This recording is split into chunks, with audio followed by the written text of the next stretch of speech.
Okay, so I'm going to skip to Sanhedrin because somebody is saying something insulting, and I want about the Talmud, and so I want to read Sanhedrin 53 for myself to see if it's true or false what he said. So chapter 53. Granted, according to Rabbi Yonatan, it is clear the punishment for adultery is strangulation, in the manner that Rabbi Yehuda Hanasi explains the reason for his opinion. But according to Rabbi Yoshaya, from where is it derived that there is a punishment of execution by strangulation in the world, in halakha at all? Since this type of capital punishment is not mentioned in the Torah explicitly, say that decapitation by the sword is the least severe type, as it is mentioned in the Torah. Rava said, the 4 types of the death penalty are learned as a tradition. There is no question as to the types of capital punishment that exist in halakha. Rather, the question is what type of execution is meted out as punishment for which sins. The Gemara asks, what is meant by Rabbi Yonatan's statement? It is not because strangulation is the most lenient type of capital punishment. The Gemara answers, at the root of the matter, Rabbi Yonatan and Rabbi Yoshaya disagree with regard to the issue that is the subject of the dispute between Rabbi Shimon and the rabbis, i.e., whether strangulation or decapitation is the least severe type of execution. Consequently, Rabbi Yonatan does not employ the reasoning that strangulation is the least severe.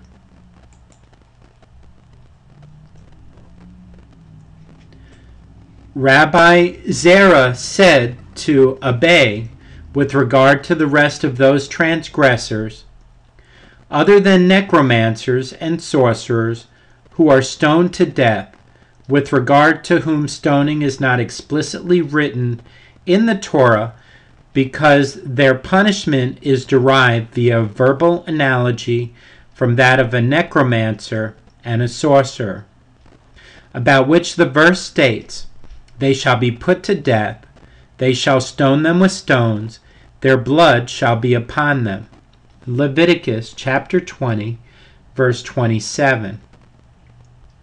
Through what verbal analogy is their punishment derived? It is derived from the phrase, they shall be put to death, or is it derived from the phrase, their blood shall be upon them? Abai said to him, it is derived from a verbal analogy between their blood and their blood shall be upon them. As if it is derived from they shall be put to death, why do I need the verbal analogy between their blood and their blood? Why does this term need to be written with regard to the various halakot?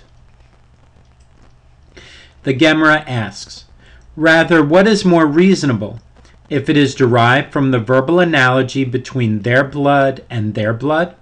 The same problem arises. Why do I need the phrase, they shall be put to death? The Gemara answers, this expression is necessary as another halakha is derived from it. As it is taught in a Bereta, the verse with regard to a murder states, he that smote him shall be put to death, for he is a murderer.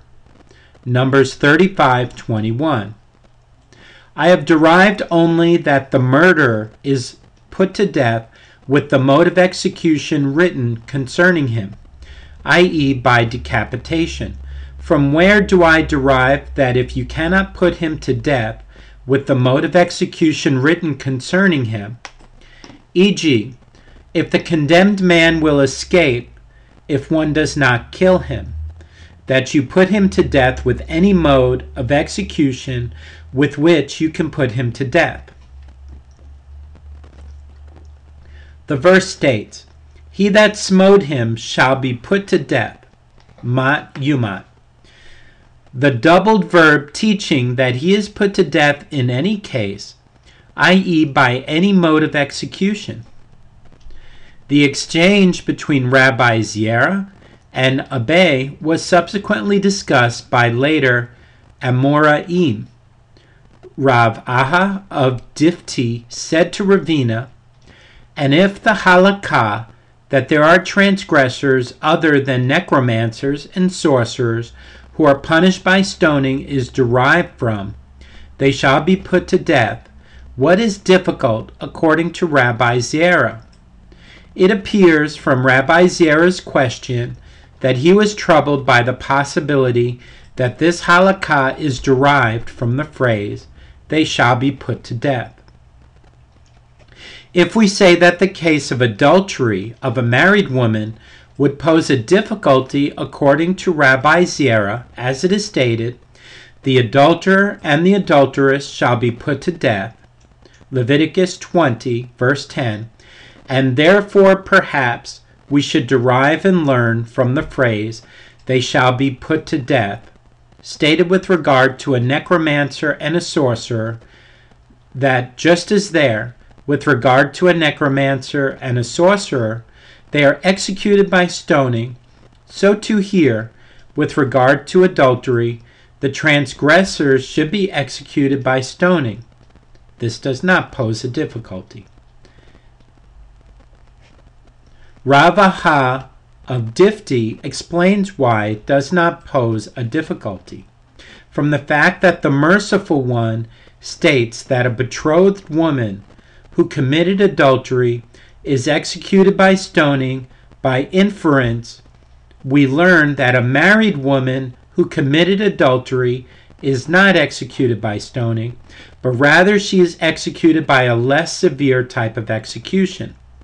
Therefore, it could not have been derived from the case of a necromancer and a sorcerer that the punishment for the adultery of a married woman is executed by stoning. And if it is rather the case of one who wounds his father or his mother that poses a difficulty, according to Rabbi Zierah, as it is stated, "And he who smites his father or his mother shall be put to death," Exodus 21:15. And therefore perhaps we should derive and learn from the punishment of a necromancer and a sorcerer that one who wounds his father or his mother should be executed by stoning. This too does not pose a difficulty. Rav Aha of Difti explains why it does not pose a difficulty. Rather than deriving the punishment of one who wounds his father or his mother from a necromancer and a sorcerer, let us derive it from adultery with a married woman, as everywhere that the death penalty is stated in the Torah, without specification, you may not take it to be more stringent with regard to it, i.e., to mean that the sinner should be sentenced to a severe type of execution.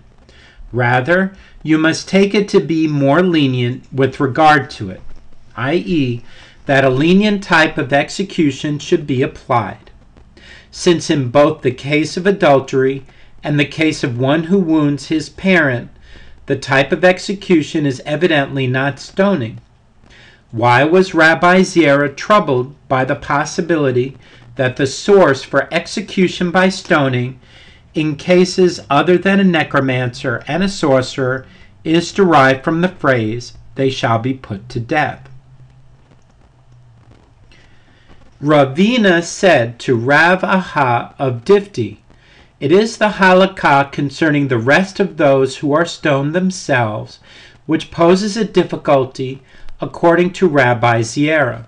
This is because if their punishment is derived from the phrase, "they shall be put to death," then rather than deriving from the case of a necromancer and a sorcerer, that these transgressors are executed by the severe method of stoning, let us derive from the case of one who commits adultery with a married woman, with regard to whom they shall be put to death.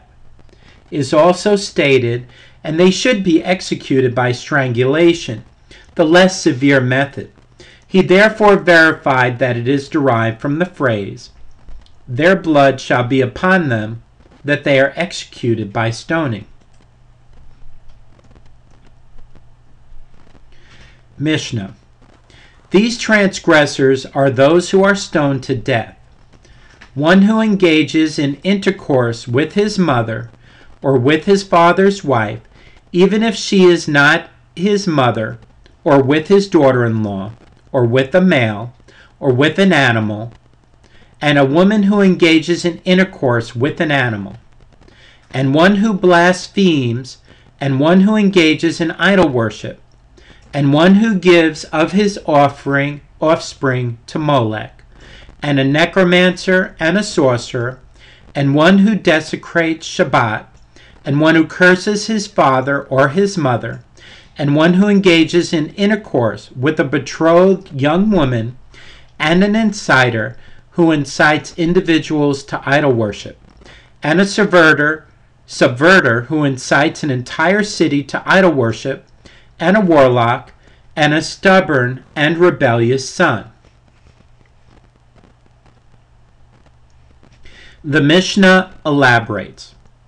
One who unwittingly engages in intercourse with his mother, who is also his father's wife, is liable to bring 2 sin offerings for his intercourse with her.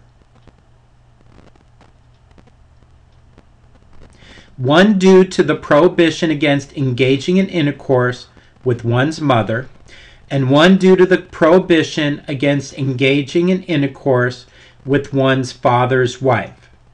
Rabbi Yehuda says he is liable to bring only 1 sin offering due to the prohibition against engaging in intercourse with one's mother. One who unwittingly engages in intercourse with his father's wife while his father is married to her is liable to bring 2 sin offerings, one due to the prohibition against engaging in intercourse with one's father's wife, and one due to the prohibition against engaging in intercourse with a married woman.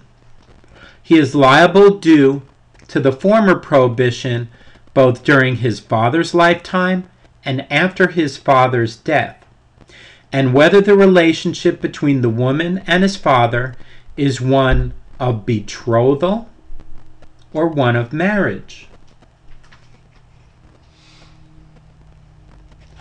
Likewise, one who unwittingly engages in intercourse with his daughter-in-law during his son's lifetime is liable to bring 2 sin offerings for his intercourse with her, one due to the prohibition against engaging in intercourse with one's daughter-in-law, and one due to the prohibition against engaging in intercourse with a married woman. The former liability applies both during his son's lifetime and after his son's death, and whether the relationship between the woman and his son is one of betrothal or one of marriage. Gemara. With regard to one who engages in intercourse with his mother, it is taught in a Bereta that Rabbi Yehuda says, if his mother was not suitable for his father, as their marriage was forbidden, he is liable only due to the prohibition against engaging in intercourse with one's mother, and not due to the prohibition against engaging in intercourse with one's father's wife. This is clarified. What does it mean that she is not suitable for him? If we say that the mother and father were liable to receive the punishment of excision from the world to come, karet, or liable to receive a court-imposed death penalty for their intercourse, in which case their marriage did not take effect, and therefore Rabbi Yehuda holds that in this case there is no prohibition against engaging in intercourse with one's father's wife. This poses a difficulty, as accordingly, by inference, it may be understood that the rabbis hold that there is such a prohibition even if she is not suitable for him. Doesn't everyone agree that in such a case the father has no capability of betrothal with regard to her? Even if they cohabit, she is not considered his wife. Rather, it is clear that Rabbi Yehuda is referring to a case where the father and mother are liable for violating a prohibition for their intercourse, but they are not liable to receive karet, or capital punishment. And Rabbi Yehuda, in this matter, holds in accordance with the opinion of Rabbi Akiva, who says that betrothal does not take effect with those women with regard to whom one is liable for violating a prohibition if one engages in intercourse with them. The rabbis disagree with this. In their opinion, betrothal does not take effect in such cases, although a prohibition is involved. Therefore, the mother is considered the father's wife, and the son is liable for engaging in intercourse with his father's wife as well as for engaging in intercourse with his mother.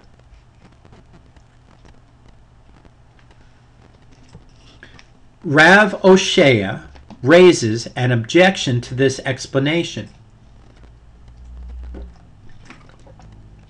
As it is stated in a Mishnah in Tractate Yevamot 28, if a Yevama is forbidden to her Yevam by a prohibition resulting from a mitzvah or by a prohibition stemming from sanctity, then since in these cases the levirate bond is not fundamentally nullified, she performs halitza in order to become free of the levirate bond, and due to the prohibition she does not enter into levirate marriage.